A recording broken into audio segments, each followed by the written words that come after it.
حضرت سیدنا سہل بن سعد رضی اللہ عنہ آپ روایت فرماتے ہیں کہ آقا کریم علیہ السلام کی بارگاہ میں ایک شخص حاضر ہوا اور تنگی رزق کی شکایت کی، تو آقا کریم علیہ السلام نے ارشاد فرمایا کہ جب تم اپنے گھر میں جاؤ تو گھر والوں کو سلام کہو، السلام علیکم ورحمۃ اللہ وبرکاتہ، اونچی آواز سے کہہ دیا کرو، گھر والوں کو سلام کہو، اور اس کے بعد فرمایا ایک مرتبہ سورہ اخلاص پڑھ لیا کرو، اللہ تمہارے رزق کے اندر برکت عطا فرما دے گا۔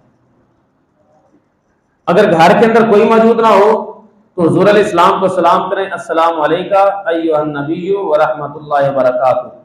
وہ شخص چلا گیا، حضرت سہل بن سعد رضی اللہ عنہ فرماتے ہیں کچھ عرصہ کے بعد وہ واپس آیا تو عرض کیا رسول اللہ صلی اللہ علیہ وسلم، آپ نے جو طریقہ بتایا تھا